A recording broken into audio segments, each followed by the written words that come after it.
Vous avez 22 ans, bonsoir. Oui, bonsoir. Vous êtes lyonnais mais né à Bron, c'est ça? C'est ça. Comme vous regardiez tout à l'heure le JT de télé, vous me disiez Comme Benzema. Comme Karim Benzema, Oui. voilà, votre voisin. Qu'est-ce qui est le plus difficile, Maxima, avant de vous laisser aux mains de Gérard Angel?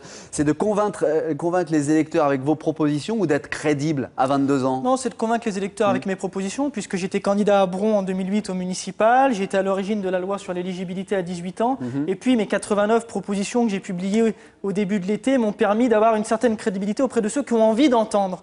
Et le plus dur ensuite est d'aller convaincre les autres. Alors, vous avez écrit un bouquin, Jeunes de tous les âges, unissons-nous. Je voudrais vous poser une question. Est-ce que vous croyez que les jeunes se retrouvent dans votre prose? Vous écrivez à un moment, des saisons durant, j'ai sillonné la France, celle de Robespierre, celle de Frédéric Dard et de Joe Starr. J'ai marché des confins de la Lorraine, aux abords des Bouches-du-Rhône, je n'ai cessé de rechercher humain, des rencontrer les jeunes C'est de la poésie, c'est de la poésie. Et à un moment, vous y écrivez une conviction qui distingue imperceptiblement dans le brouillard gluant de l'individualisme la confiance assurée des lendemains meilleurs. Les jeunes se reconnaissent dans un pareil langage? Oui, parce que c'est pas la question du langage, mais j'y viens tous, parce qu'aujourd'hui on a un avenir en commun. Depuis plusieurs jours, et ce matin j'étais à Caluire devant la maison, on a arrêté Jean Moulin pour porter ce genre de discours, des discours qui prônent la liberté, l'égalité, la fraternité, pour faire rempart aux idées notamment du Front National.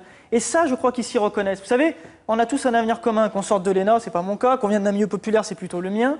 Et je crois qu'il est très important de ne pas rabaisser le niveau devant les citoyens. Au contraire, ils demandent qu'on soit exigeant d'eux, qu'on ne les prenne pas pour des imbéciles.